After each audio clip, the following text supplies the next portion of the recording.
Hey everyone, welcome back to another video. Now this video is going to be slightly different to what I normally post about, and I'm sure there are a few of you who are quite eager to hear what I'm going to talk about and what I'm actually going to say. However, before I do, go ahead and click that subscribe button down below. It costs you absolutely nothing and it helps me out so much. So go and do that now. I'm still waiting. Go on, click it and then we can crack on.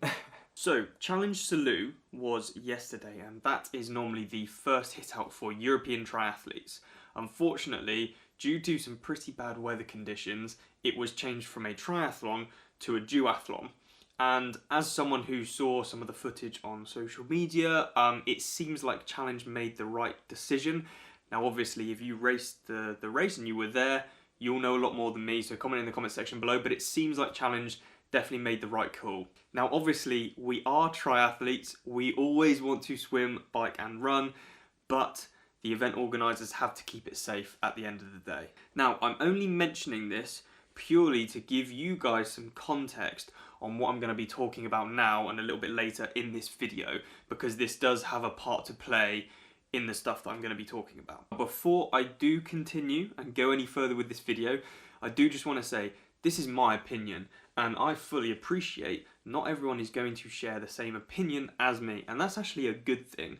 And what I would like to do is invite all of you, regardless of whether you agree with me, disagree with me, or you're on the fence, or whatever opinion you have, pop it in the comments section below, because it's a really good opportunity for us to debate things, chat about things, and just show our own opinions. So don't feel bad, or don't feel like you can't comment for some reason. Just pop it in the comment section below, because I read all of them, I try and get back to all of them, and I find it really interesting. So with all of that out of the way, here we go. I kept up with the race vaguely through social media and a few people that I'm following, and first of all I want to do is show you this video from Billy Harris. Now I did ask Billy to send me these videos individually and he hasn't done.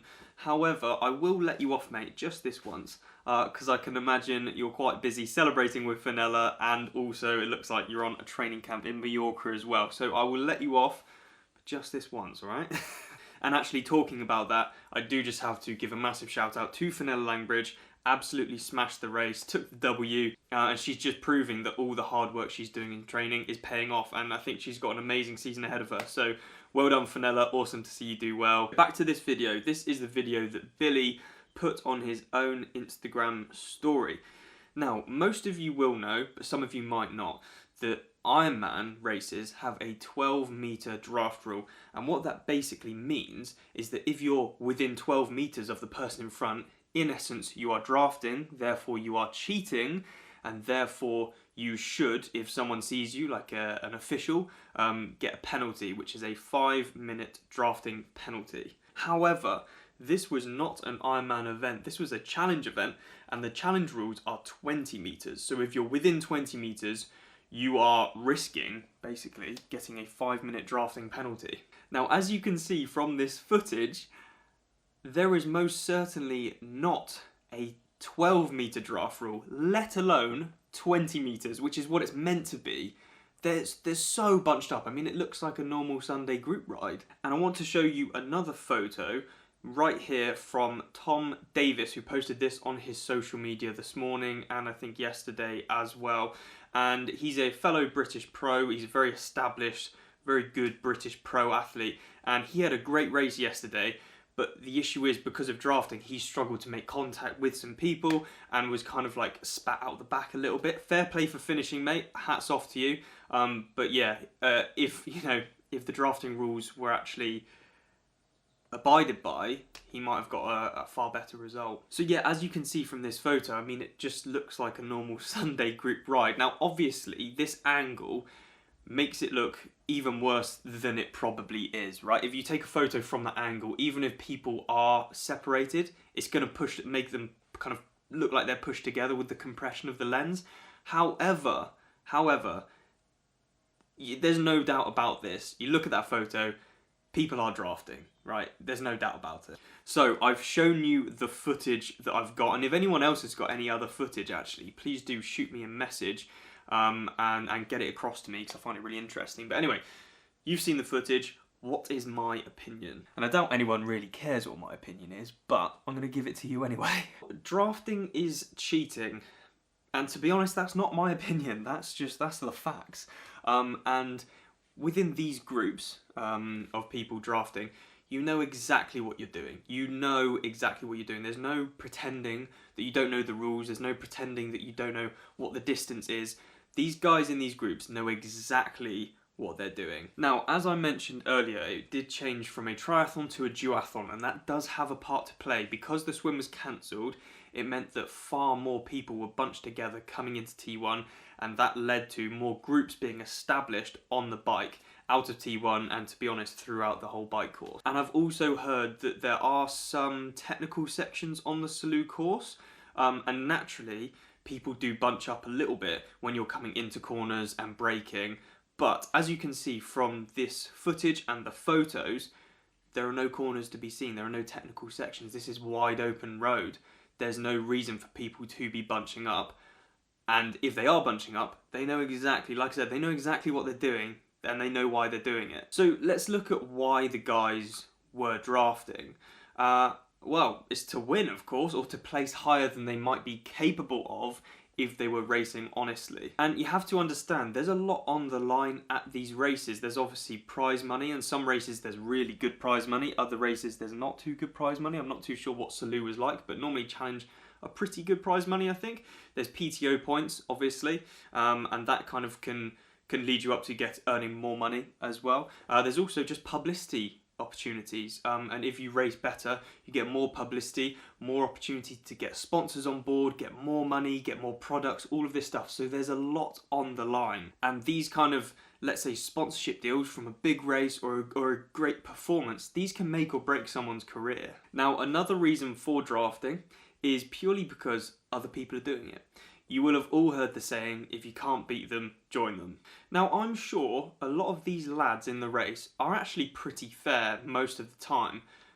Fingers crossed. You hear about drafting a lot, so I can't say for certain that these lads don't go in thinking about drafting, because I'm sure there are some, but I'd like to think that most of the guys in this field are normally pretty fair.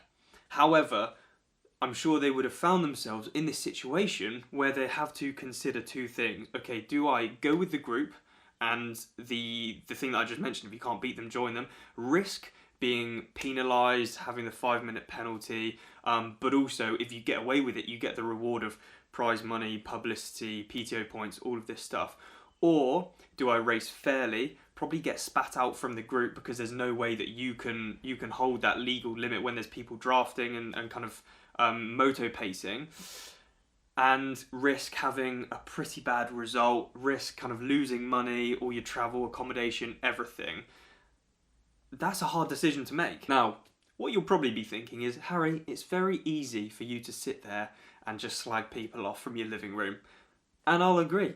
I'll bloody enjoy it. But what you might be saying, and I'm sure I'll get a lot of this, is people going, Harry, if you were in that situation, you would have done exactly the same, so get off your high horse. And quite honestly, that is a very good argument. I can't disagree with that. I can't actually 100% say what I would or wouldn't do in that situation. However, what I can say is I would like to think that I would have a little bit more integrity as someone who's quite an honest person, quite an open person. I personally don't feel like I could do that race and let's say I won it or I came in the top 5, really good result, would have been an awesome result for me. But if I'd known I was drafting, I wouldn't feel good about that. I couldn't be honest with myself, couldn't be honest with you guys about having that result. I would have felt like I'd stolen it from someone else. And I most certainly feel like I wouldn't have deserved the result that I got if I had got involved with that drafting. Another big problem, as you'll see in Tom's photo, and I just mentioned it, is moto pacing. So the motorbikes at the front, they sit right at the front of the group, and quite frankly, more often than not, they are far, far, far too close to the front guys. So the guys who are actually chasing back on to those bike packs are working so much harder, but it is nearly impossible, I want to say pretty much impossible, to chase on to a group that is not only drafting, but being moto-paced as well. It's you just can't do it. I feel a massive amount of respect for the lads that raced or tried to race fairly. And fair play for a lot of you that finished. I know some people DNF because they got frustrated with the situation. I know Vincent Louis even just took his bike out of transition and didn't even do the race because he heard it was a duathlon, which I think is quite funny. But yeah, fair play to you guys, and it's a shame that a lot of other lads in the pro field don't have that same integrity. So there's a problem, obviously, this drafting, and on some courses it happens more than others. Salute, this was, to be honest, is some of the worst drafting I've seen video footage of, especially in a pro field. So yeah, it's not great. What can we do about this though? We've already got the draft penalty, which is 5 minutes. 5 minutes is a hell of a long time. However, that doesn't seem to put people off. And actually, I wonder how many people actually got those drafting penalties at Salou and how many people actually got away with it. If they're not giving these drafting penalties out, then there's almost no point in having them. So what else can we actually do about this? And I'll be totally honest, I have no idea. So if you do have an idea, or if you think of something that could work, drop it in the comment section below, because I'd be really interested to hear your opinions and your thoughts on this, and to make this a far fairer sport for everyone involved. And as a beginner pro triathlete, you know, I'm just at the beginning of my professional career, and seeing stuff like this is really quite off-putting, because you just know that races aren't fair then, and you understand, and it gets you thinking of, oh well, maybe people are going into these races just thinking about drafting and just trying to cheat and trying to cheat their way to the front. And it's just like, it is quite off-putting, because I'm trying to work really hard to cement myself in the pro field and to race fairly and just to be the best that I can possibly be. And you've got people out here, and like I said, most people in this field probably do normally race fairly, but they got caught up in the mess of it, and maybe potentially made the wrong decisions on the day. But it's just sad to see, really. Now, obviously, coming back to it, it was a duathlon, so if there was a swim, things would have been spread out a little bit more. But even so, stuff like this makes it more like an ITU race, because you're being more reliant on the swim and the run. The bike basically doesn't matter anymore massively, unless you're an uber biker like Sam Long, Lionel Sanders, all of those absolute units out there. But if you're just like a decent cyclist, you still won't be able to bridge those gaps. So it's basically making it impossible for someone who has a mediocre swim, like myself. Like, I'm not a front pack swimmer. I like to think that if I work on my swim, I can come out at the back of the front pack or in the chase pack. But if these guys are just drafting all the time, then there's no way you can catch up with them. So it makes it really impossible for someone who's not necessarily got the best swim in the world to then bridge up to those gaps and make use of their bike and run. And it ends up being, like I said, a running race at the end. If these guys are drafting, they're coming off the bike fresh, and they're putting out stupid run times that no one else can contend with.